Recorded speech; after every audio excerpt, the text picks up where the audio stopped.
नमस्कार। स्वागत है आपका TWC GS वर्ल्ड में। यदि आपने TWC GS वर्ल्ड को सब्सक्राइब नहीं किया है तो सब्सक्राइब TWC GS वर्ल्ड। आज हम एक बार फिर से अपनी सामान्य हिंदी के तहत आज हमारा टॉपिक होगा छंद का।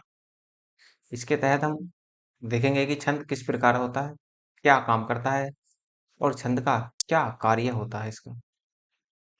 देखो, छंद जो होता है एक तरीके से देखा जाए तो एक टर्की है।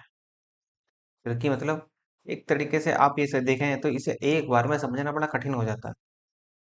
लेकिन आज इस वीडियो में ये प्रयास किया जाएगा कि आपको एक ही बार में ये छंद आसानी से समझ में आ जाए। और यदि एक बार में आसानी से समझ में नहीं आता तो वीडियो को आप एक बार रिमाइंड करके भी देख लेना। तो क्योंकि थोड़ा सा हटके है। अब आप इससे मत घबराना कि ये ट्रिकी है तो ये क्या होगा, ये याद नहीं होगा, लेकिन एग्जाम के पॉइंट ऑफ व्यू से बहुत ज़्यादा इंपॉर्टेंट होता है। जैसे आप देखते हैं सीटेट का यूपी टेट होता है। उसके साथ साथ आप देखते हैं UP triple S C. UP triple S C का कोई भी ऐसा पेपर नहीं है जिसमें हिंदी पूछी ना जाती हो, तो वहाँ भी। और उसके साथ साथ यूपी पीसीएल। यूपी पीसीएल का तो पेपर को बिना कोई हिंदी के बता ही नहीं, तो यहाँ पर इन चीज़ों के लिए बहुत ही ज़्यादा इंपॉर्टेंट होगा। और जो चीज़ इंपॉर्टेंट होती है वो हमें पढ़नी ही होती है। अब ये भी ध्यान रखना है कि देखो, आपको विद्वान नहीं बनना, ये ध्यान रखना है। और ना ही आपको साहित्यकार बनना है। तो इसलिए क्या है कि आप इसके डिटेल में पढ़ने का प्रयास ना करें बिल्कुल भी। आपको जितना एग्जाम के पॉइंट ऑफ व्यू से इम्पोर्टेंट है केवल आप उतना पढ़ेंगे। ठीक, क्योंकि यदि विद्वान साहित्य बनेंगे तो देखो, विद्वान साहित्य बनने के लिए तो पूरी हिंदी पढ़नी ही पड़ेगी। लेकिन ये ध्यान रखना कि गवर्नमेंट जॉब ना तो विद्वानों की निकलती है और ना ही साहित्यकारों की। तो गवर्नमेंट जॉब इन दोनों में से किसी की नहीं निकलती। तो इसलिए आप यहाँ पर प्रयास करेंगे कि केवल और केवल जो हमारे एग्जाम के पॉइंट ऑफ व्यू से इम्पोर्टेंट है केवल हम उसे पढ़ लें। और किस तरीके से हम एग्जाम में अपने छंद को लेकर, छंद के सवालों को लेकर किस प्रकार से हम उसको क्रैक कर जाएं, केवल हमारी अप्रोच ये होगी। और जब हमारी अप्रोच इस तरह की होगी तो हम आराम से सवालों को निकाल ले जाएंगे। ठीक है, तो स्टार्ट करते हैं अपने छंद। छंद होता क्या है, किस किस जो साहित्यकार हैं, जो हिंदी के साहित्यकार हैं, जो हिंदी के आचार्य हैं, उन्होंने छंद के बारे में क्या क्या कहा है वो सब कुछ देख लेते हैं। जैसे छंद जो होता है वो एक छद धातु से बना हुआ है और में असन प्रत्यय लगकर बनता है। लगने से बना है, अर्थात छंद धातु का अर्थ जो होता है वो आदति करना होता है। अर्थात आदति का मतलब होता है प्रसन्न करना।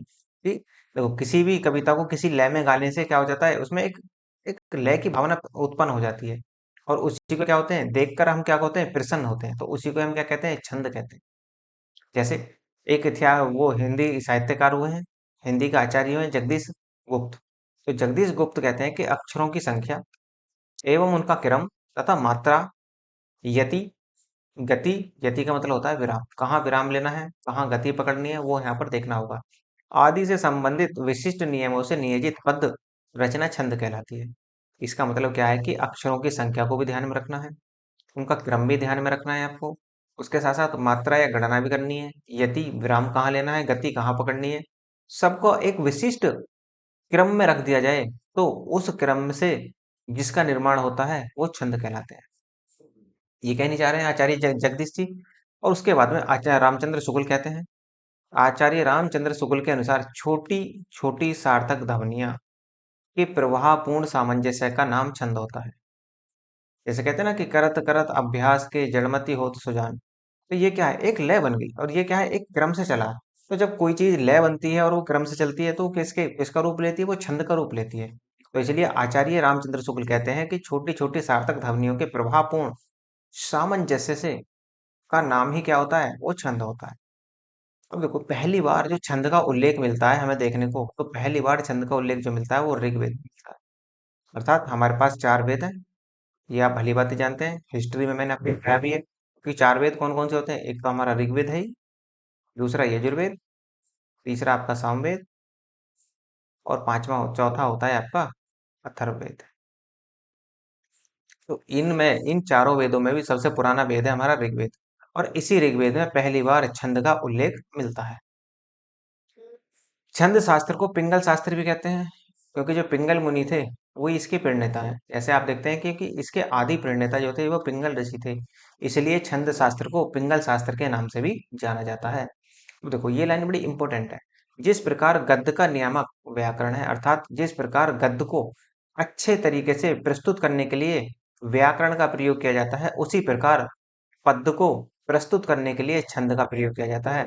यदि आप पद्य में छंद का प्रयोग नहीं करते, तो वो कैसी हो जाती है, एक तरीके से ये कह लो कि अशोभनीय नजर आती है आपको। जो कविता होगी, जो पद्य में कविता लिखी होती हैं, वह अशोभनीय नजर आएंगी आपको इस तरीके से। तो गद्य की जो एक तरीके से शोभा बढ़ाता है वो व्याकरण बढ़ाती है, उसी तरीके से पद्य की जो शोभा बढ़ाता है वो छंद बढ़ाता है। अब देखो छंद में क्या क्या होता है।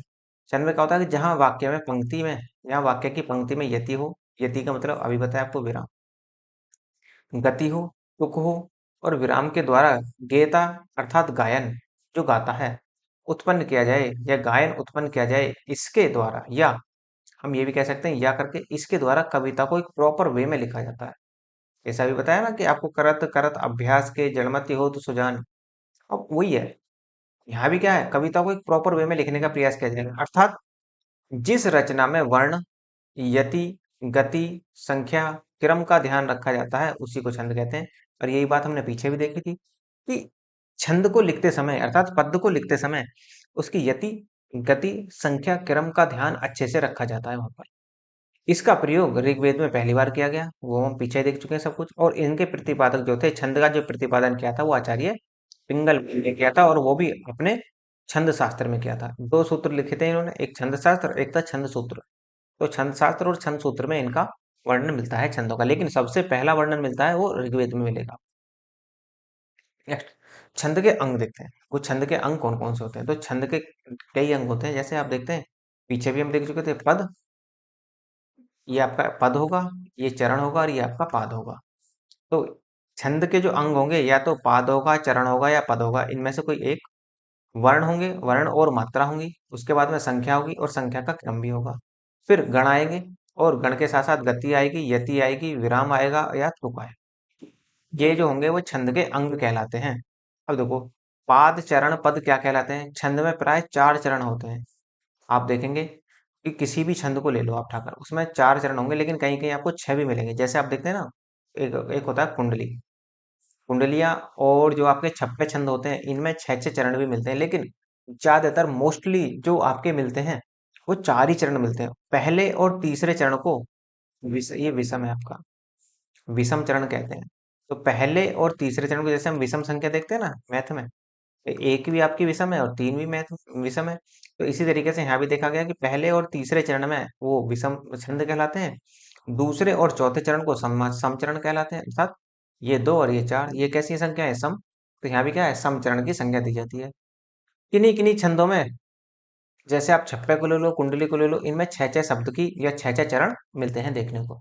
तो देखो वर्ण क्या होते हैं। वर्ण क्या होता है, ध्वनि की सबसे छोटी इकाई वर्ण कहलाती है। वर्ण कैसे, जैसे आपने ए लिखा, आपने कै लिखा, आपने ख लिखा, आपने ग लिखा, ये सब क्या है, ये सब आपके वर्ण हैं। तो ध्वनि की सबसे छोटी इकाई, अब देखो इससे छोटा आप नहीं लिख पाएंगे, क्या लिखेंगे आप इसको। तो ये सबसे छोटी इकाई कहलाती है, जो वर्ण होते हैं हमारे। तो ध्वनि की सबसे छोटी इकाई वर्ण कहलाती है। वर्ण होते क्या है, वर्ण वे होते हैं जिनके टुकड़े नहीं किए जा सकते, तो उन्हीं को ही वर्ण कहते हैं। जैसे आप देखते हैं कि इसके टुकड़े करना संभव नहीं है, अर्थात वर्णों के टुकड़े आप किसी भी एंगल से नहीं कर पाएंगे। ये दो प्रकार के होते हैं, एक तो लघु होते हैं और एक तो होते हैं गुरु। लघु को ही हम ह्रस्व भी कह देते हैं, और गुरु को ही हम बड़ा भी कह देते हैं, दीर्घ भी कह देते हैं गुरु को ही। इसमें क्या होता है, लघु में या ह्रस्व में क्या होता है, लघु या ह्रस्व में एक मात्रा का समय लगता है। जहां पर एक मात्रा का समय लगे वहां पर लघु या ह्रस्व स्वर, और जहां पर दुई मात्रा का समय लगे वहां पर क्या होता है, वहां पर होता है आपका गुरु स्वर या दीर्घ स्वर कहलाता है। ये भी हम आगे देखेंगे भी डिटेल के साथ में, क्योंकि छंद को शुरुआत करने से पहले बहुत कुछ हमें देखना पड़ता है कि छंद की बैकग्राउंड क्या रहा। नेक्स्ट है आपका, अब है मात्रा। मात्रा क्या होगी, किसी वर्ण के उच्चारण में जो समय लगता है उसे मात्रा कहते हैं। जैसे अब आप देखते हैं कि यहाँ पर कई सारे एग्जाम्पल मिल सकते हैं, जैसे चारू, चांद की चंचल किरणें, चंचल किरणें। अब इसमें देखें तो देखो कितनी मात्रा है। जैसे आप देखो यहाँ पर जो आप देखते हैं कि मात्र किसी भी वर्ण के उच्चारण में जो समय लगता है, देखो कितना समय लगा, जितना इस वर्ण के या फिर इस पार्ट के उच्चारण में समय लगेगा वही उसकी क्या कहलाएगी, मात्रा कहलाएगी। जैसे मैं आपसे कह दूं ए, जैसे मैं आपसे कह दूं आ, जैसे ई, बड़ी ई, ऊ, बड़ा ऊ। अब इनके समय में देखो, ए तो आप डायरेक्ट बोल सकते हैं ए, आ, आ, ई, ई, ऊ, ऊ। इसका मतलब क्या है, ये जो है ये आपके दीर्घ स्वर की श्रेणी में आते हैं, दीर्घ वर्ण होते हैं आपके, ये दीर्घ मात्रिक छंद होंगे ये कह लो कि ये दीर्घ मात्रा के होते हैं ऊ। जैसे ये आपका छोटा है, ये भी आपका छोटा है, ये भी आपका छोटा है, तो ये क्या है, आ, बड़ी ई, बड़ा ऊ, ये सब क्या है, ये दीर्घ मात्रा लेंगे आपकी। जैसे यहाँ पर दीर्घ मात्रा यहाँ ली है चारों में इसने, तो इसी तरीके से जैसे की में आप इसने दी मात्रा ली है और दीर्घ मात्रा ली है, तो यहाँ भी क्या बनेगा, दो बनेगा। तो इस तरीके से आप यहाँ पर मात्राओं को देखने का प्रयास करेंगे। अब ये दो प्रकार से होते हैं, इनको ह्रस्व भी कहते हैं, लघु भी कहते हैं, एक मात्रिकी भी कहते हैं, मूल स्वरी भी कहते हैं। अर्थात मतलब छोटा। छोटे का मतलब ये है कि जिस वर्ण के उच्चारण में कम समय लगता है, उसमें उसको हम ह्रस्व, लघु, एक मात्रिक छंद कहते हैं। ये ध्यान रखना है। दीर्घ में क्या होगा, जिसमें दो मात्रा का समय लगता है, अर्थात जिस शब्द के उच्चारण में ज्यादा समय लगता है। दो मात्रा का समय, भाई जब हम एक मात्रा पढ़ रहे थे तो एक मात्रा का समय लग रहा था, लेकिन जब हम किसी शब्द को पढ़ेंगे और दो ही मात्रा का समय लग जाए, तो वहां पर क्या होगा, वो आपका दीर्घ होगा। जैसे मैं आपसे कह दूं ए, आपने ए बोल दिया, लेकिन यदि मैं कहूँ कि आ, तो इसमें क्या हुआ, आपको थोड़ा खींचना पड़ता है, तो ऐसे ही ए, ऐसे यहाँ पर क्या बोलोगे आ, तो इसमें क्या है, दो ही मात्रा का समय लग रहा है, जबकि ए में कितने का लग रहा है, एक मात्रा का समय लग रहा है। इस प्रकार यहाँ पर मात्राओं को देखेंगे। जैसे अगर देखो यति, यति का मतलब विराम होता है, इसका मतलब विराम से होता है। जैसे माला फेरत जुग गया, अब देखो विराम लग गया यहाँ पर, तो यहाँ पर थोड़ा सा रुक कर चलेंगे। माला फेरत जुग गया, गया न मन का फेर, फिर रुकेंगे क्योंकि यति हो रही है। कर का मन का डारी के, मन का मन का फेर। इसका मतलब क्या है, देखो ये जो है, ये जो चिन्ह है, ये विराम का चिन्ह है, यहाँ पर आप पल भर के लिए रुकेंगे जरूर। फिर से सुन लो, माला फेरत जुग गया, गया न मन का फेर, कर का मन का डारी के, मन का फेर। तो ये इस तरीके से पढ़ेंगे। आप ऐसे नहीं पढ़ सकते इसको कि माला फेरत जुग गया, गया न मन का फेर, कर का मन का डारी के, मन का फेर। आप इस तरह पढ़ेंगे तो गलत होगा, उच्चारण गलत होगा, क्योंकि आपको यति का भी ध्यान रखना होगा, और जहां यति आएगी तो वहां पर पल भर के लिए रुकना पड़ेगा आपको। नेक्स्ट, अब गति होती है, चलने को कहा जाता है कि उपरोक्त उदाहरण में हम देख सकते हैं, जैसे हमने देखा था कि माला फेरत जुग गया, फिर वहां रुके, तो थोड़ा सा रुकने के बाद में क्या होगा, फिर चलेंगे, तो वहां पर क्या होगी, गति हमारी विचलित होगी वहां पर। इस तरीके से हम गति को आगे पीछे मंदा तेज भी कर सकते हैं, अपने अनुसार करते हैं। जैसे आप बाइक लेके निकले, तो क्या बाइक को आप एक ही स्पीड पर चला सकते हैं, ये पॉसिबल ही नहीं है कि आप बाइक को 90 किलोमीटर की स्पीड पर लगातार चलाते चले जाएं। ऐसा भी होगा, कहीं ब्रेकर भी आएंगे, कहीं आपको पास भी देना होगा, और कहीं आप किसी को क्रॉस भी करेंगे, तो वहां भी क्या होगा, वहां पर स्पीड जो होगी वो आपकी मंद या तेज होगी। कोई काम यहाँ भी होता है गति में भी, तो गति में क्या होगा, कहीं आपको अपनी स्पीड बढ़ानी होगी, कहीं आपको यति लेनी होगी, तो वही काम यहाँ भी होता है। तुक जो होता है, तुक, जो सुनने में एक जैसा लगते हैं, सुनने में एक जैसे लगने वाले को ही तुक कहते हैं। अब गण क्या होते हैं, देखो गण जो होते हैं, इसका मतलब समूह से होता है। गण मतलब, जैसे आपने देखा था ना 16 महाजनपदों में गण थे, तो वही थे गणों में। गण मतलब एक समूह का, समूह को दर्शाता है ये गण होता है। तो वार्णिक छंद में तीन वर्ण मिलते हैं, और मात्रिक छंद में जब चार वर्ण मिलते हैं तो गण बनते हैं, ये आप ध्यान रखेंगे। जब वर्णों वर्णिक छंदों को देखेंगे तो तीन वर्ण मिलेंगे, और जब मात्रिक छंदों को देखेंगे तो चार वर्ण मिलते हैं वहां पर देखने पर। और कुल गणों की जो संख्या बनती है वो आठ बनती है।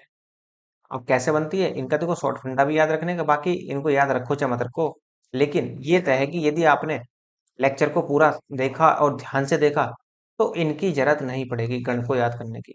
लेकिन इसके लिए शॉर्ट फंडा भी है एक, जैसे ये माता राजभाग साग, तो गण का जो सूत्र होता है ये है, ये माता राजभाग साग। जैसे ये से यण हो गया, मैं से मगन हो गया, उसी तरीके से तय से तगण हो गया, और रै से आपका रगण हो गया। पूरे आप देखेंगे जैसे जगण हो गया, और जैसे आप देखते हैं ये आपका भैसे भगण हो गया, ये धगण नहीं है भगण है। और वैसे क्या होगा, वगण हो गया, और सैसे हो गया आपका सगण। तो इस तरीके से आप इनको याद रख सकते हैं, इस सूत्र से जरूर याद रखना, ये माता राजभाग साग, बस। अब देखो यण का जो मतलब होता है वो सजाने से होता है। सजाएंगे किसको, खुद को सजाएंगे, अर्थात अर्थात हम किसको सजाएंगे, पद में जो हमारे कवि जो श्लोक लिखे हुए हैं उनको सजाने का काम किया जाएगा, इसके द्वारा हम यहाँ पर इनको सजाएंगे।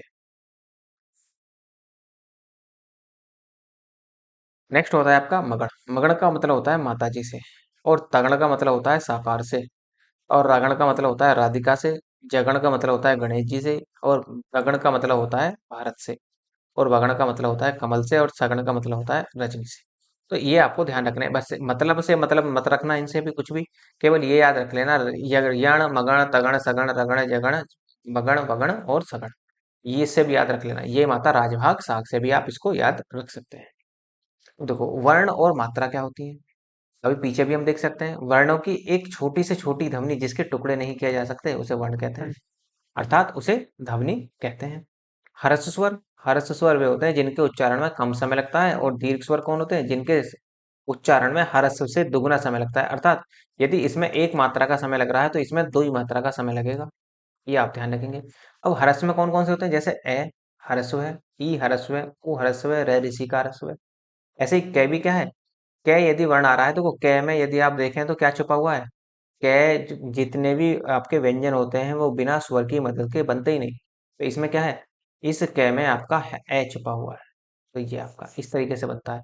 तो इसमें क्या है, कै जो है एक मात्रा है, कु जो है छोटा हुआ है तो इसमें भी एक मात्रा, की ये भी छोटी है तो इसमें भी एक मात्रा, और कै इसमें भी क्या है, इसमें इसका आपने ए निकाल दिया तो इसमें भी एक ही मात्रा लगेगी।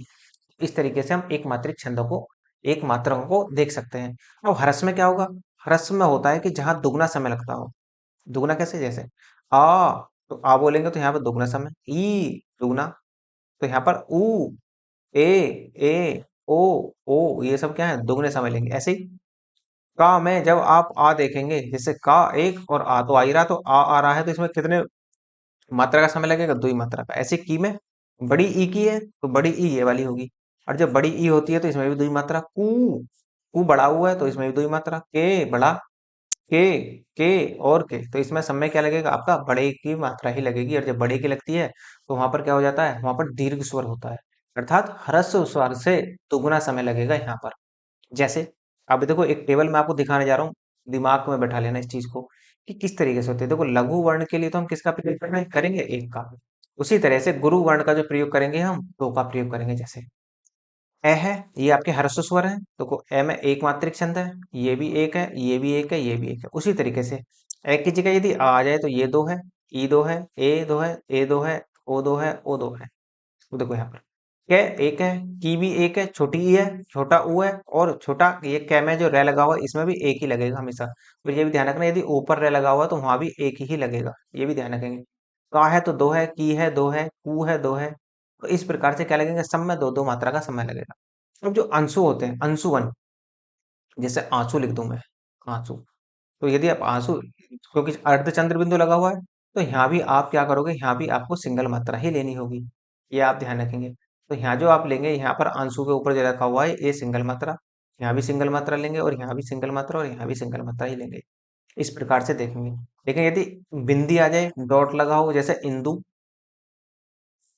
जैसे आपका यहाँ पर देखें इंदु, जब इंदु लिखा हुआ है तो अब आप क्या देखेंगे, डॉट लगा हुआ है तो इस पर दो मात्रा लगेंगे, तो ये बड़ा हुआ ही रहा, ये भी दो। बिंदु, ऐसे ही यहाँ पर होगा दो। ऐसे ही तय, यदि तय के साथ विसर्ग आ जाता है तो वो भी क्या होगा, दो मात्रा लेकर चलेगा। विसर्ग आ जाए किसी भी व्यंजन के साथ में तो वो भी आपकी दो मात्रा लेकर चलेगा। जितने भी अनुस्वार होते हैं और विसर्ग होते हैं वो सब के सब क्या होते हैं, गुरु वर्ण में ही आते हैं, ये आप ध्यान रखना। अब ये देखना, ये जो आपका संयुक्त व्यंजन है, जैसे आप देखते हैं ना नित्य है, तो संयुक्त व्यंजन में भी आप क्या देखेंगे, ये जो है ये भी आपका सिंगल ही लेकर आएगा एक, लेकिन इससे पहले वाला जो वर्ण है वो दुगना हो जाता है, ये ध्यान रखेंगे बस। कुल मिलाकर यदि इस तरह की सिचुएशन बननी है, आधा तय आ रहा है, ये आ रहा है, तो वो एक ही लेकर आएगा। और यदि जैसे ये देखते हैं, जैसे ये और आधा ये और से आ रहा है, तो ये भी एक ही लेकर आएगा, लेकिन यदि इससे पहले कुछ है तो वो दुगना हो जाता है, ये आप ध्यान रखें। राजन है, हलंत के पहले वाला वर्ण भी क्या हो जाता है, दुगना हो जाता है इसमें। जैसे राजन, राजन में लिखा दो, और जय में क्या लिखाएंगे आप, दो लिखेंगे, क्योंकि हलंत से पहला वाला वर्ण दोगुना हो जाएगा। इस तरीके से आप इन चीजों को लिखने का प्रयास करेंगे। जैसे जैसे हम दोहों को देखेंगे, श्लोकों को देखेंगे, पद्यों को, तो उसी तरीके से थोड़ा थोड़ा आपको आइडिया भी लगता चला जाएगा। और ये जो टेबल है ये आपकी बहुत ज्यादा इंपॉर्टेंट टेबल होगी, किस तरीके से होगी वो हम आगे देखेंगे अभी। तो देखो संख्या और क्रम क्या होते हैं, लघु गुरु के स्थान का निर्धारण क्रम कहलाता है, अर्थात जब हम लघु और गुरु का स्थान का निर्धारण करते हैं तो वहां पर संख्या और क्रम को देखा जाता है, अर्थात वर्णों और मात्राओं की गणना को संख्या कहते हैं। जब हम वर्णों की गिनती करें या फिर हम संख्या मात्राओं की गिनती करें तो उसी को हम क्या कहेंगे, संख्या कहेंगे। भाई यदि हम वर्णों की मात्राओं की गिनती करते हैं तो वहां भी संख्याएं आएंगी, यदि हम मात्राओं की गिनती करते हैं तो वहां भी संख्याएं आएंगी। तो देखो कुछ नोट लिखा हुआ है, इसका मतलब क्या है, वार्णिक छंदों में, वार्णिक छंदों के सभी चरणों में संख्याएं और क्रम बराबर होते हैं, ये ध्यान रखना है। ये बहुत ज्यादा इंपॉर्टेंट पॉइंट है कि यदि हम वर्णों की देखें, वर्ण के जो छंद होते हैं सभी के सभी में आपके जो संख्या और क्रम होते हैं वो सभी के सभी बराबर होते हैं। मात्रिक छंदों में संख्या तो समान होती है लेकिन क्रम समान नहीं होता, ये ध्यान रखेंगे। मात्रिक छंद जो होंगे, मात्रा वाले जो छंद होंगे, उनमें संख्या तो समान होगी लेकिन क्रम कभी भी उनमें समान नहीं होगा। तो देखो गुण भी देख सकते हैं आप इसमें। गुण क्या है? गुण है केवल वार्णिक छंदों के मामले में ही लागू होते हैं, ये आप ध्यान रखना। गुण समूह जो होते हैं, गणों की जो संख्या होती है वो 8 होती है, पीछे भी देख सकते हैं हमसे, ये माता राजभाग नाग साग से भी आप इसे देख सकते हैं। नेक्स्ट है कविता। कविता को पढ़ने का प्रवाह की गति को ही हम क्या कहते हैं? गति कहते हैं, पीछे भी देखा था। यति और विराम, किसी छंद को पढ़ते समय पाठक जहां रुकता है उसको यति या विराम कहते हैं। तुक, तुक क्या होता है? चरण के अंत में वर्णों की आवृत्ति को तुक कहते हैं। जैसे तुकांत, अंत में तुक हो तो उसे तुकांत कहेंगे, और एतुकांत छंद अंत में तुक ना मिले तो वहां पर क्या कहेंगे? एतुकांत कहेंगे। मतलब कुल मिलाकर तुक मिल जाना चाहिए। तो तुक कहाँ मिलेगा? वो छंदों में देखा जाएगा कि किस तरह के मिलेंगे। तो देखो छंदों के भेद होते हैं कुछ, जैसे छंदों के भेद कौन से? छंदों के 3 भेद ही होते हैं केवल। वर्णिक छंद जहां पर वर्णों की गिनती होती है, मात्रिक छंद जहां पर मात्राओं की गिनती होती है, और मुक्तक छंद। देखो मुक्तक छंद आपको नहीं पढ़ना, ठीक। वार्णिक छंद ज्यादातर नहीं पूछे जाते, ये मान लेना कि 95% जो पूछे जाते हैं वो ही आपके मात्रिक छंद पूछे जाते हैं। और मात्रिक छंद में भी कौन? सम मात्रिक छंद पूछे जाते हैं, ये सबसे ज्यादा इंपॉर्टेंट होंगे, सम मात्रिक छंद। और ज्यादातर कुछ हद तक अर्ध सम मात्रिक छंद भी इंपॉर्टेंट है, लेकिन सबसे ज्यादा जो इंपॉर्टेंट है मात्रिक छंदों में सम मात्रिक छंद देखना है आप, ठीक। तो वार्णिक छंद भी 3 प्रकार के, सम, अर्धसम और विषम। उसी प्रकार मात्रिक छंद भी 3 प्रकार के, सम, अर्धसम और विषम। जबकि जो सम मात्रिक छंद होते हैं वो भी 2 प्रकार के होते हैं, एक तो साधारण, एक होते हैं दंडक। अर्थात इनमें जो होगा सम मात्रिक वर्णों में 26 वर्णों की आवृत्ति होगी, अर्थात 26 वर्ण आएंगे। लेकिन कहीं कहीं जब दंडक आएंगे तो दंडकों में क्या हो जाएगा? 26 से अधिक वर्ण बनेंगे वहां पर, ये आप ध्यान रखेंगे। उसी तरीके से जो मात्रिक छंद होते हैं, सम मात्रिक छंद भी 2 प्रकार के, साधारण और दंडक। लेकिन यदि साधारण वर्ण साधारण है तो उसमें 32 से कम की आवृत्ति होगी मात्राओं की, मात्रा 32 से कम मात्राएं आएंगी। और यदि दंडक है तो 32 से अधिक मात्राएं भी जा सकती हैं, ये आप ध्यान रखना है आपको कुल मिलाकर। नेक्स्ट हम देखो वन बाई वन हम इनको देखते हैं कि किस तरीके से बात होती है।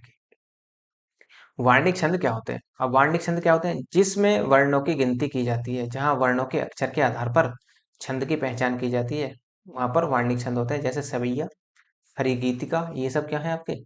ये वार्णिक छंद की ही श्रेणी में आते हैं। फिर है आपके मात्रिक छंद।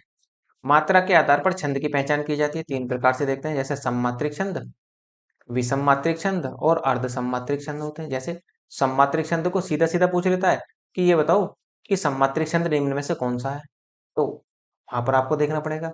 उसी तरीके से सवाल पूछ सकता है कि अर्ध सममात्रिक छंद कौन सा है या विषम सममात्रिक छंद कौन सा है। तो ये सब चीजें आपको यहाँ पर देखनी होंगी। तो सममात्रिक छंदों में चारों चरणों में समान मात्राएं होती हैं, अर्थात जैसे चौपाई। चौपाई में क्या होगा कि चारों चरण जो होंगे छंद के, उसमें सारी की सारी मात्राएं बराबर होंगी। उसी प्रकार विषम मात्रिक छंद में चारों चरणों में अलग अलग मात्राएं होती हैं, जैसे उल्लाला। अब आप देखो विषम से ही पता लग रही है कि विषम होंगी तो चारों चरणों में कैसे होंगी? बिल्कुल अलग अलग मात्राएं होंगी। तो अर्ध सम्मात्रिक छंद क्या होते हैं? अर्ध सम्मात्रिक छंद होते हैं किन्हीं 2 चरणों में समान मात्रा हो, जैसे सोरठा। जब 2 चरणों में समान मात्राएं होंगी, जैसे मान लो 1 3 में समान है, 2 4 में समान है, तो वहां पर क्या कराएगा? वो अर्ध सम्मात्रिक। कुछ समान है कुछ समान नहीं है, इसीलिए तो क्या करा है? वो अर्ध सम्मात्रिक का वो उदाहरण है। इसके जो और उदाहरण बनेंगे, जैसे सोरठा है, बरवे है, दोहा है, रोला है, इत्यादि सब क्या है? ये अर्ध सम्मात्रिक के उदाहरण होंगे। ये भी ध्यान रखना है कि निम्न में से कौन अर्ध सम्मात्रिक का उदाहरण है, कौन सम्मात्रिक का उदाहरण नहीं है, ये आप पूरी तरीके से ध्यान रखना। अब देखो स्वैच्छंद। स्वैच्छंद या आप कहते हैं मुक्तक छंद भी कह देते हैं इसको, मुक्तक छंद। इसे कैंचवा छंद भी कहते हैं। इसमें छंद के सामान्य नियमों का पालन नहीं होता, जैसे आप देखते हैं सांग होता है, रागनी होती हैं, ये जो होते हैं ये गाए तो छंद के लय पर ही जाते हैं, लेकिन इनमें किसी भी नियम का पालन नहीं होता, इसी वजह से ये पूछे भी नहीं जाते, मुक्तक छंद जो होते हैं, ठीक। चौपाई में देखो कितनी मात्राएं होती हैं, 16 मात्राएं होती हैं। 4 चरण होते हैं चौपाई में, इसका मतलब मात्राएं 16, चरण 4।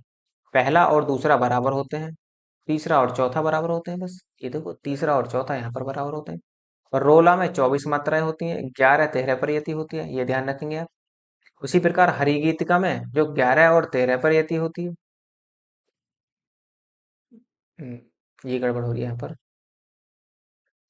हाँ, क्योंकि ये दोबारा रिपीट हो गया, ये 11 और 13 पर आपकी यति किस में हो रही है, रोला में।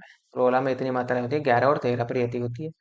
हरि गीतिका में 28 मात्राएं होती हैं। ठीक, कहाँ यति होती है, 16 12 पर यति होती है, और 16 12 पर फिर से यति होती है, क्योंकि 4 चरण होंगे तो वहां भी आपका क्या बनेगा, 4 4 पर, 2 2 पर आपकी क्या होगी, यति होगी। अर्धसम, अर्धसम मात्रिक छंद में कुछ समान कुछ विषम होते हैं। जैसे पहले और तीसरे चरण में 12 12 मात्राएं होती हैं, और जबकि दोहा में 13 11 मात्राएं होती हैं। उसी प्रकार सोरठा में 11 13 मात्राएं होती हैं। अब देखो आप, सोरठा जो है वो रोला का जस्ट अपोजिट है। जैसे सोरठा रोला, रोला में क्या होती है, मात्राएं तो यहाँ भी 24 हैं, लेकिन 11 13 पर यति हो रही है। सॉरी, सॉरी, मैंने गड़बड़ कर दी थोड़ी।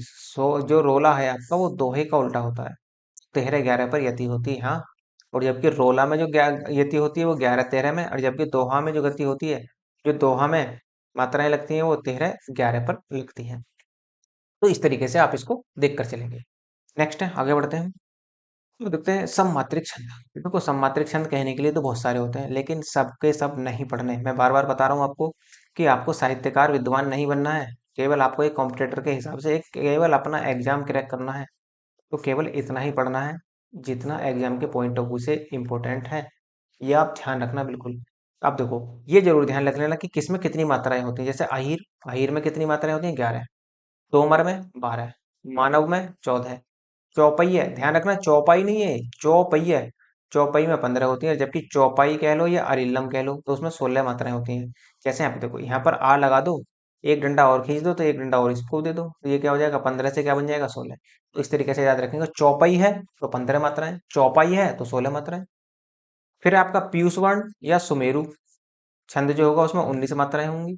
लावनी और राधिका, लावनी आ जाए या राधिका में 22 मात्राएं होती हैं। अब आपका रोला होता है, दिक्पाल होता है, रूपमाला होता है, इसमें सभी में इन तीनों में क्या होती है, 24 मात्राएं होती हैं। ऐसे आप गीतिका देखेंगे, जब गीतिका है तो 26 मात्राएं, जब हरि गीतिका और बढ़ा दिया तो 2 मात्राएं इसमें भी बढ़ा दो, तो 26 में 2 और प्लस कर दो तो यहाँ ले आओ नीचे, तो हरि गीतिका में कितने बनेंगे, 28। ताटक, ताटक में 30 मात्राएं होती हैं, और जबकि वीर आल्हा में जो होती है वो 31 होती है, ये सबसे बड़ा होता है। अलाउद्दीन देखें आप, अलाउद्दीन बुंदेलखंड से संबंधित है, बुंदेलखंड के सेनापति थे, और इनको हराया था पृथ्वीराज चौहान तृतीय ने। इतिहास में नहीं जाएंगे हम, केवल एक अंदाजा दे रहा हूँ कि इनको किसने हराया था, और पृथ्वीराज चौहान इनसे बहुत ज्यादा प्रभावित भी हुए थे। नेक्स्ट है आपका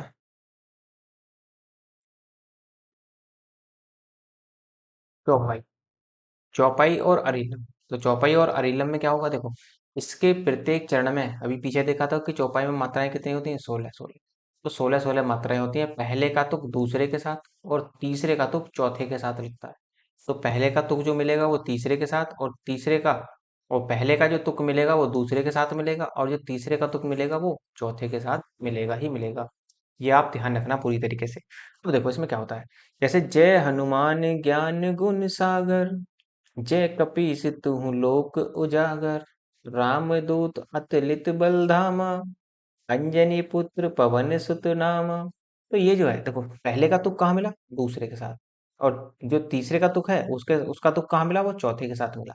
अब देखो कैसे गिनेंगे, जैसे आप यहाँ पर देखते हैं इसमें कितनी, अभी आप यहाँ पर देखो कैसे काउंटिंग करेंगे। देखो ये हरस्व है एक, यहाँ भी हरस्व है एक, ऐसे ये भी एक है, ये भी एक है, मैं मान आ रहा है तो ये दो है, और ये नया आपका एक।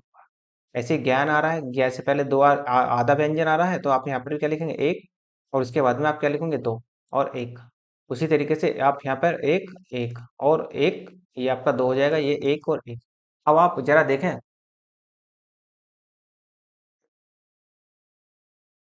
और ये आपका ये एक ही रहेगा, क्योंकि पीछे तो कोई वर्ड है ही नहीं ना, क्योंकि दो वाला बनेगा। अब आप यहाँ पर काउंटिंग करके देखो कितने आ रहे हैं, एक दो तीन चार पाँच छः सात आठ नौ 10 11 12 13 14 15 और 16। तो मात्राएं कितनी लगी, 16। जैसे यहाँ भी आप देख सकते हैं, जय कपीस, तो एक एक एक, कै में एक और पी में कितने बनेंगे? दो। से में एक, पी में एक और हूँ में ये आपका दो आएगा। उसी तरीके से लोक में दो आएगा, कै में एक आएगा ऊ, जागर में दो आएगा और गै में एक आएगा और इसी तरीके से रै में भी आपकी एक मात्रा लगेगी। तो इसी प्रकार आपकी कितनी मात्राएं बनेंगी? यहाँ भी 16 मात्राएं बनेगी। ऐसे राम दूत, तो राम में दो मात्राएं लगेंगी, एक यहाँ पर, दूत में एक दो लगेगी, एक यहाँ पर, और ए में एक, तै में एक, लै में एक, तै में एक। ऐसे ही बै में एक, लै में एक, धाम में क्या होगा? दै में दो और धा में दो, हम माँ में भी दो लगेंगे। ऐसे यहाँ पर अंजनी, अंजनी का मतलब एक बिंदी लग रही है तो दो मात्राएं लगेंगी, ये ध्यान रखना। जय में एक, नै में एक, पुत्र में एक मात्रा लगेगी, त्रय। यहाँ भी आपका क्या है? ये भी आपका क्या है? देखो ये आपका आधा व्यंजन लग रहा है तो इसमें दो हो जाएंगे और इसमें एक हो जाएगी। एक एक एक, इसमें भी एक एक, और यहाँ भी दो आपके और यहाँ भी दो, तो ये क्या बनेंगे? आपकी 16 मात्राएं बनती हैं। उसी प्रकार यहाँ भी 16। तो यहाँ पर इस तरीके से पहचानेंगे कि कौन सा चौपाई है, कौन सा आपका रोला बनेगा, कौन सा आला बनेगा, कौन सा उदल बनेगा, ये सब आपको यहाँ पर देखने पड़ेंगे। ठीक है, तो इस प्रकार से हम मात्राओं को गिनने का यहाँ पर प्रयास करेंगे। तो चौपाई में जो मात्राएं बनेंगी वो आपकी 16 मात्राएं बनेंगी। तो इसका मतलब क्या है? जो ये आपको चौपाई लिखी हुई है इसमें मात्राएं जो हैं वो 16 मात्राएं आती हैं। और ये भी ध्यान रखना है कि पहले का तुक दूसरे के साथ और दूसरे का तीसरे का तुक चौथे के साथ मिलता है। नेक्स्ट, गीतिका। गीतिका में क्या होगा? प्रत्येक चरण में 26 मात्राएं होती हैं, 14 और 12 पर यति होती है, अर्थात 14 और 12 पर यति होगी। कैसे होगी? देखो, साधु में एक दो लगेंगी मात्राएं, ध में एक लगेगी, भय में एक, भय में दो लगेगी। देखो भय के बाद पहला वर्ड, क्या बाद का जो वर्ड है वो क्या आ रहा है? आधा आ रहा है, तो इसमें दो लगेगी। और इसमें कितनी लगेंगी? इसमें भी दो लगेगी। मैं में दो लगेंगी, से में एक, योगी में दो, गी में दो आपकी, संयमी में दो, य में एक, मी में दो। ऐसे ही बै में एक, ढह में एक और ने में दो। ऐसे ही लै में एक, गे में दो।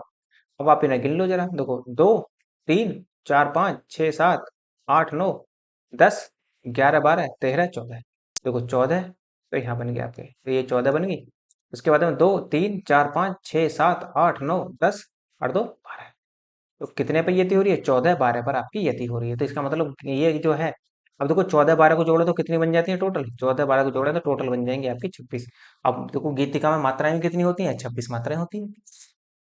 तो इस तरीके से आप इनको गिनेंगे। ऐसे ही सभ्यता, देखो भय, आधा भय आ रहा तो इससे पहले दो, ये आपका एक, ये दो की दो सीढ़ियां, ये आपका दो बनेगा, ये एक और ये दो। ऐसे ही पय, एक एक, सूरमा एक, ये आपका दो लगेगा, रे आपका एक होगा और माँ जो बनेगा वो दो। ऐसे ही च एक, ढह एक और ने दो, ल एक, गे दो। तो इस तरीके से जो मात्राएं बनेंगी, ये भी इसमें कितनी मात्राएं बन जाएंगी? 26 मात्राएं बनेंगी। ठीक, तो इस तरीके से आप गीतिका को पहचानेंगे। ये जरूर ध्यान रखना है कि किसमें कितनी मात्राएं होती हैं और यति कहाँ कहाँ होती है, ये जरूर ध्यान रखेंगे। वरना आप काउंटिंग करते वक्त गड़बड़ हो जाएगी, क्योंकि यही नहीं पता लगेगा कि किसमें कितनी मात्राएं होती है, तो काउंटिंग किसकी करोगे फिर। नेक्स्ट आपका हरिगीत का, 28 मात्राएं होती हैं, 16 और 12 पर यति होती है। पीछे क्या हो रही थी? 14, 12 पर यति हो रही थी, अब यहाँ पर क्या हो रहा है? 16, 12 पर यति हो रही है। बस इतना ध्यान रखेंगे। जैसे कहते कहते हुए यूं उत्तरा के नेत्र जल से भर गए, हिम के कणों किसे पूर्ण मानो हो गए पंकज नए। इसका मतलब क्या है? देखो फिर से काउंटिंग कर लो। एक, एक, दो, दो, एक ही आएगा, एक और दो बनेगा ये, यूं आपका दो होगा और ये दो होगा आपका। उसके बाद में दो होगा, एक होगा, रा दो होगा, के आपका दो होगा, ने आपका दो और त्रे भी क्या होगा? एक होगा, और जय आपका एक, लय एक, सै दो, भर एक एक और गय एक और दो। तो इन दोनों को जब जोड़ोगे तो ये कितने बनेंगे? आपकी 28 मात्राएं। उसी प्रकार से इसको जोड़ेंगे, एक एक, के दो, कण दो, से दो, पूर्ण दो, एक, मानो, माँ दो बनेगा, नो आपका दो बनेगा, हो आपका दो बनेगा, गे आपका, ए आपका दो बनेगा, पे आपका दो, देखो अंकी बिंदी आ रही है तो दो बनेगा, कै एक, जय एक, न एक और ए दो। तो इस प्रकार से यदि आप इन्हें जोड़ोगे तो इनमें भी कितनी मात्राएं बनेगी? 28 मात्राएं बनेगी। तो इस प्रकार ये किसका उदाहरण बनेगा? ये भी आपका जो उदाहरण बनेगा वो हरिगीतिका का उदाहरण बनेगा। नेक्स्ट है आपका रोला। अब रोला में देखें तो देखो 24 मात्राएं होती है रोला में। अब इसमें क्या होगा? 11, 13 पर यति होती है, ये ध्यान रखना। 11, 13 पर यति होगी। कैसे होगी? जरा यहाँ पर देखो, नी में कितनी मात्राएं हैं? एक, तै में एक, नै में एक, वे में दो। ली, ले में क्या होगी? दो मात्राएं, ला में भी दो मात्राएं और ले में एक, इसमें भी एक और तै में भी एक। है में ठा है तो दो, नी है तो एक, दो, लोक, दो और एक, ए में एक और जे में एक और रे में एक, और इसमें दो बनेंगे। देखो काउंटिंग करो इनकी, 1 2 3 4 5 6 7 8 9 10 11 12 13 14 15 16 17 18 19 20 21 22 23 और 24। इस प्रकार से जो हमारी जो संख्याएं बनेंगी वो कितनी बनेंगी आपकी, 24 यहाँ पर बन जाएंगी। ऐसे ही आप रमत में देखें, देखो रमत राधिका संग रास रस रंग रुचिर में, देखो एक एक एक, राधिका में एक दो लगेगा, एक और का में दो आएगा, दो एक, रा में दो, स में एक, एक एक, रंग में दो, ग में एक, रू में आपका देखो छोटा ऊ लगा हुआ है, ध्यान रखना। तो जो छोटा ऊ लगा तो एक ही लगेगा, एक और इसमें भी क्या लगेंगे, दो, जोड़ लो, 3 4 5 6 7 8 9 10 11 12 13 14 15 16 17 18 19 20 21 22 23 और 24। तो इस प्रकार से जो मात्राएं लगती हैं वो 24 लगती हैं, अर्थात रोला में जो मात्राएं लगेंगी वो आपकी 24 मात्राएं लगती हैं। अब इसमें यति कहाँ होगी, देखो 3 4 5 6 7 8 9 10 11, तो यहाँ पर रति होगी इसमें, इस तरीके से देखें, क्योंकि 11 के बाद 13 पर यति होगी तो दूसरे में ये 13 पर यति लगेगी। तो ये आपका रोला की कंडीशन बन जाती है। अब आप देखें अर्धमात्रिक छंद में, देखो जो अर्धमात्रिक छंद होते हैं वो बरवे होता है, सोरठा होता है, दोहा होता है, उल्लाला होता है। ये आप ध्यान रखना, बरवे में 12 7 पर यति होती है, सोरठा में 11 13 पर यति होती है, उसी प्रकार दोहा में जो आपका 11 13 11 पर यति होती है। याद करो रोला में जो यति हो रही थी वो कहाँ हो रही थी, रोला में जो यति होती है वो आपकी 11 13 पर यति हो रही थी, जबकि दोहा में क्या है, दोहा में 13 11, इसका मतलब ये दोनों एक दूसरे के क्या है, अपोजिट है। जबकि रोला और सोरठा जो है वो आपके एक दूसरे के समानार्थी दिखाई देते हैं। लेकिन ध्यान रखना ये अर्ध सममात्रिक छंद का उदाहरण है, ये अभी ध्यान रखना है आपको, सोरठा जो है, जबकि रोला जो है वो सममात्रिक छंद का उदाहरण है। ठीक है, थोड़ा सा ध्यान रख के चलेंगे। और उल्लाला में 15 13 पर यति होती है, क्योंकि 28 मात्राएं होती हैं, तो इसलिए 15 13 पर उसमें यति मिलेगी। जैसे दोहा को देखो, प्रथम व तृतीय चरण में 13 मात्राएं, द्वितीय एवं चतुर्थ चरण में क्या होती है, 11 मात्राएं होती हैं। यदि चरण के अंत में होती हैं, वो भी कहाँ होती हैं, चरण के, और यति जो होती है आपकी चरण के अंत में होती है। जैसे श्री गुरु चरण सरोज रज, निज मन मुकुर सुधारी, बरनउँ रघुवर विमल जस, जो दायक फल चारि। अब देखो लय बनी है, अब इसका तुक भी बना सकते हैं आप। तो ये जो इस तरीके से बनाएंगे, जैसे आप इसमें देखो एक एक एक, और यहाँ भी क्या बनेगा, एक, जैसे रघुवर एक दो, एक एक एक एक एक, जस में एक एक, जो में दो, दायक में दो, य में एक, क में एक, और फल में क्या कितनी बनेगी, देखो फल में आपकी एक एक, चा में दो और र में एक, जैसे जोड़ लो, 1 3 4 5 6 7 8 9 10 11 12 13 14 15 16 17 18 19 20 21 22 23 और 24। इस तरीके से आप क्या बनाओगे, यहाँ पर 24 मात्राएं बना लो। अब इसमें पहले क्या होंगी, ये 11 मात्राएं होंगी और ये 13 मात्राएं होंगी शुरू वाली, और ये आपकी क्या होंगी, 12 होंगी। ऐसे इसमें भी जोड़ सकते हो आप। श्री, श्री में आप कितनी मात्रा लगेंगे, दो, गुरु में कितनी, एक, यहाँ पर दो, च में एक, र में एक, न में एक, स में एक, रो में दो, च में एक, र में एक, ज में एक, न में एक, ज में एक, म में एक, न में एक, ऐसे ही मुकुर में दो, क में एक, र में एक, सु में एक, धा में दो और र में एक। जब आप इन्हें जोड़ोगे तो ये भी कितनी बनेंगी, आपकी 24 बन जाएगी। तो रति या यहाँ यति कहाँ होगी, यति होगी यहाँ पर, क्योंकि 13 के बाद यति लगेगी।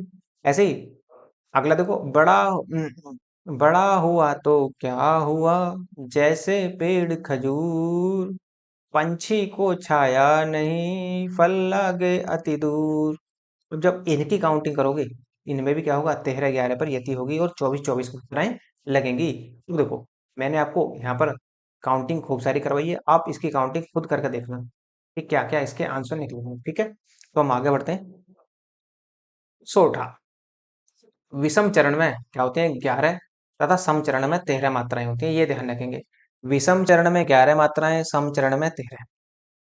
जैसे कुंदु इंदु समदे, उमा रमन करुणा अयन, जाहि दीन परने, करूं कृपा मर्दन मयन। देखो इसमें जरा काउंटिंग करके देखो, कुंदु आ रहा है, कुंदु, तो यहाँ पे क्या लगेगा, दो एक, दो एक, एक एक, दो एक, यहाँ पर 1 2 1 1 1 1 1 2 1 1 और 1 जोड़ लो। 2 और 1 3 4 5 6 7 8 9 10 और 11 तो यहाँ पर यति हो रही है तो ये आपकी 11 है। 1 3 4 5 6 7 8 9 10 11 12 और 13 तो 13 11 पर 11 13 पर यहाँ पर यति हो जाती है। जैसे जा में कितने लगेंगे 2 1 2 1 1 1 2 1 1 1 1 कृपा में भी 1 पा में 2 1 1 1 और मैं 1 यह 1 न 1 तो जोड़ो उनको भी। 2 और 1 3 4 5 6 7 8 9 10 और 11 तो 11 तो आपके यहाँ बन गए इसमें यहाँ तक। उसके बाद में 1 2 3 4 5 6 7 8 9 10 11 12 और 13 तो यहाँ पर भी आपकी क्या लगेगी, यहाँ पर भी आपकी यति जो होगी वो 13 पर होगी। तो इस तरीके से आपकी सोरठा बनता है क्योंकि सोरठा में क्या होगा 13 11 13 पर यति हो जाती है। और ये किसका होता है उल्टा, दोहे का उल्टा होता है। क्योंकि दोहे में क्या हो रहा था 13 11 पर यति हो रही थी जबकि इसमें 11 13 पर यति होती है। ऐसे ही अगला है आपका, अगला जो दोहा है देखो अगले में क्या बनेगा, जो सुमिरत सिद्धि होए गणनायक करि बर बदन करूं अनुग्रह सोए बुद्धि राशि शुभ नय गुण सदन। अब इसकी काउंटिंग आप खुद करना किस तरीके से निकलेगा वो आप देखना कि कहाँ कहाँ 11 पर यति हो रही है और 13 पर यति कहाँ कहाँ हो रही है तो इससे आपको समझ में आएगा। नेक्स्ट है बरवे। बरवे में देखें तो विषम चरण में 12 मात्राएं होती हैं जबकि सम चरण में 7 मात्राएं होती हैं और यति प्रत्येक चरण के अंत में होती है। प्रत्येक चरण के अंत में जो यति लगेगी वो ये लगेगी, यति आपकी ये रही। जैसे वाम अंग शिव शोभित शिवा उदार शरद सुआरिद में जनु तड़ित होत बिहार। अब इसमें देखो काउंटिंग करो, जैसे 2 1 2 1 1 1 2 1 1 ऐसे ही इसमें भी 1 2 1 2 और 1 देखो 2 3 4 5 6 7 8 9 10 11 और 12 ये आपकी 12 इसमें जोड़ो 2 1 कर दो 3 3 और 1 4 5 6 और 1 7 तो 12 7 में क्या हो रही है यति हो रही है यहाँ पर। ऐसे ही नीचे वाले में जोड़ो 1 1 1 2 यहाँ भी 1 लगेगा 1 1 1 में 2 जय में 1 ने में 1 तय में 1 लै में 1 तय में 1 बी बिहार बिहार में क्या लगेगा बी में 1 है में 2 और रह में 1 जोड़ो 1 2 3 4 5 6 7 8 9 10 11 और 12 तो यहाँ पर 12 पर यति हो रही है। उसी प्रकार यहाँ पर देखो 1 2 3 4 5 6 और 7 पर 7 पर यति। तो ये क्या है आपका, ये जो आपका देख रहे हैं बरवे को जो देख रहे हैं यहाँ पर ये बरवे का उदाहरण होगा। ऐसी अगला है आपका देखो अगले में अवधि शिला का उस पर था गुरु भार तिल तिल काट रही थी दूग जलधार। अब इसकी काउंटिंग स्वयं करना और यदि कोई दिक्कत आए तो कमेंट बॉक्स में आप आंसर दे सकते हैं कि किस तरीके से कोई प्रॉब्लम आ रही हो तो वहां पर आप अपना कमेंट छोड़ सकते हैं, नहीं तो आप मेल भी कर सकते हैं जिसका लिंक डिस्क्रिप्शन में नीचे दिया हुआ है। अब देखो ये तो हमने इतना कुछ पढ़ लिया, इतना ही पढ़ना है, ध्यान रखना भाई।